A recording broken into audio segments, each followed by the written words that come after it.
எனக்கு மிகவும் அன்பான நண்பு சகோதர சகோதரிகளே, ஒரு பார்ப்பு அதிக மகிழ்ச்சி அடைகிறேன். நீங்கள் கொடுத்திருக்கிற ஆதரவுக்காய் ஸ்தோத்திரம், சாட்சிகளுக்காய் ஸ்தோத்திரம். கர்த்தர் உங்களை ஆசீர்வதிப்பாராக. உங்களுடைய இருதயத்திற்கு காயங்களை ஆற்றினாலே கர்த்தர் உங்களை சார்ந்திருக்கிற நீங்கள் ஷேர் செய்யும்போது அவருடைய இருதயத்தையும் ஒரு நண்பருடைய இருதயத்தையும் ஆசீர்வதித்து பலப்படுத்தி இளைஞருத்துவாராக. கர்த்தர் இந்த நாளை கர்த்தர் ஆசீர்வதித்து தரும்படி நமக்கு கொடுத்திருக்கிற உன்னதமான தீர்க்க தரிசனமான வார்த்தை என்ன என்று பார்க்கலாம். அது ஏசாயா 33:16 வசனம் அழகாய் சொல்லுகிறது. அவன் தண்ணீர் அவனுக்கு நிச்சயமாய் கிடைக்கும். அவன் தண்ணீர் அவனுக்கு நிச்சயமாய் கிடைக்கும். நன்றாய் கவனியுங்கள். உனக்கு நியாயமாய் கிடைக்க வேண்டிய ஆசீர்வாதம், தண்ணீர், சுகம், ஆரோக்கியம் பெற நிச்சயம் கிடைக்கும். நீ என்ன காரியத்தை நீ விரும்பி கேட்கிறாயோ அது நிச்சயம் கிடைக்கும். நீ என்ன காரியத்தை கர்த்தருடைய சமூகத்தில் தாகத்தோடு கேட்கிறாயோ அது நிச்சயம் கிடைக்கும். நீ எந்த காரியத்திற்காக தேவனுடைய காலை எருக பிடித்து இரவும் பகலும் கதறி அழுகிறாயோ அது நிச்சயம் கிடைக்கும் என்று கர்த்தர் சொல்லுகிறார். பிரியமானவர்களை, கர்த்தருடைய வார்த்தை ஒரு நாள் பொய் சொல்லார். உனக்கு யோசிக்கலாம், பிரதர், இந்த லேண்ட், இந்த ப்ராப்பர்ட்டி நியாயமாக எனக்கு கிடைக்க வேண்டியது பிரதர், எனக்கு தர வேண்டியது, என்னை ஏமாற்றி அதை எடுத்துட்டு போயிட்டாங்க, என்னை ஏமாற்றி என்னை கொண்டு போயிட்டாங்க, நியாயமாய் தர வேண்டிய ஆசீர்வாதங்களை கூட எனக்கு தரவில்லை என்று சொல்லி நீங்கள் ஒரு வேலை யோசித்துக் கொண்டிருக்கலாம். ஆனால் ஆண்டவர் சொல்லுகிறார் உங்களை பார்த்து, உன்னுடைய தண்ணீர் உனக்கு நிச்சயம் கிடைக்கும் என்று சொன்னார். உனக்கு நியாயமாய் வர வேண்டிய ஆசீர்வாதம் எல்லாவற்றையும் அவர் கரத்திலே கொண்டு வந்து சேர்க்க அவர் போதுமானவராயிருக்கிறார்.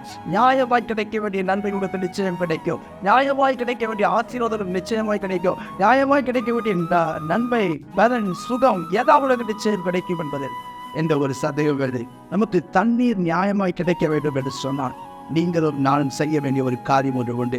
ஏசாயா 33:15 வசனத்தில் ரத்தம் சிந்துவதற்கான யோசனைகளை கேளாதபடிக்கு தன் செவியை அடைத்து பொல்லாப்பை காணாதபடிக்கு தன் கண்களை மூடிக்கொள்ளுகிறவன் எவனோ.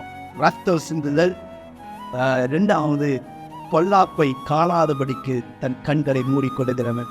இது ரெண்டு காரியத்தையும் நீங்களும் நானும் செய்ய வேண்டும் என்று கர்த்தர் விரும்புகிறார். ரத்தம் சிந்துதல் என்று சொன்னால் ஓங்கி அடித்து ரத்தம் வர வைப்பது அப்படி அல்ல.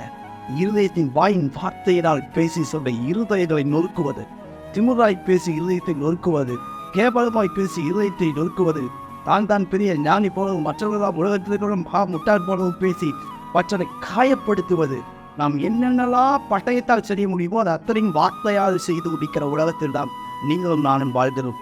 அதை நீங்களும் நானும் செய்யக்கூடாது. பிரியமானவர்களே, ஒரு நாளும் மற்றவரை காயப்படுத்தி பார்க்கவே கூடாது. கண்டிப்பது வேறு, காயப்படுத்தி பார்ப்பது வேறு.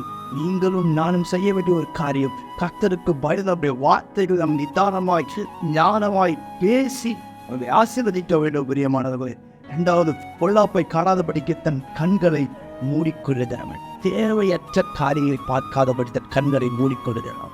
உண்மையாய் சொல்லுகிறேன், உன்னை நிச்சயம் கர்த்தர் ஆசீர்வதி. தேவையில்லாத காரியத்தைலாம் நம்ம பார்க்க விடும். தேவையில்லாத காரியத்தெல்லாம் பார்க்கறது, இஷ்டத்துக்கு டிவி இஷ்டத்துக்கு ஃபோனை போடுறது, இஷ்டத்துக்கு தேவையில்லாத காரியங்களை பார்த்து வாழ்க்கையை ஸ்பாயில் பண்ணுறது. நிச்சயம் சொல்லுகிறேன், இது எல்லாவற்றையும் விழுகி நம் தேவ சமூகத்தில் நம்மை நிதானித்து பார்ப்போமையால் நிச்சயம் சொல்லுகிறேன், கர்த்தர் ஒரு நிறைவாய் ஆசீர்வதிப்பார், குணப்படுத்துவார், மேன்மைப்படுத்துவார். அழகாய் சொல்லுகிறத பாருங்கள். அந்த வசனம் முடிக்கும் பொழுது அவன் தண்ணீர் அவருக்கு நிச்சயமாய் கிடைக்கும். உன்னுடைய தண்ணீர் உனக்கு நிச்சயமாய் கிடை. நீங்கள் அலைந்து திரிவதில்லை, அலைந்து திரிவதை ஊட்ட கட்டப்படுவீர்கள். சமூகத்தில் இருக்கிற கண்ணீரை எல்லாம் கர்த்தர் துடைப்பாராக. ஆண்கள் கை செபிக்கிற படபிதாவை இந்த வார்த்தையெல்லாம் கேட்கிறேன். சகோதர சகோதரி ஒவ்வொரு கரையும் செபிக்கிறேன். கர்த்தனை ஆசீர்வதித்து மேன்மைப்படுத்தி உயர்த்துவீராக. ஆண்டவரே, எல்லா தடைகளும் நீக்கட்டும், வெளிச்சம் உதிக்கட்டும், கிருபை சூழ்ந்திருக்கட்டும், நன்மை உண்டாக்கட்டும். ஆண்டவரே, வலது பக்கம் இடது பக்கம் இடமொன்று எதிர்கட்ட மாட்டோம். நியாயமாக கிடைக்க வேண்டிய ஆசீர்வாதங்கள் எல்லாம் கிடைக்கும். ஆசீர்வாதத்தின் பிள்ளைகள் நடக்க பெரிய பெரிய காரியங்கள் செய்யும். இயேசுவை நாம் ஜெபிக்கிற ஜீவனத்தின் ஆமென். God bless.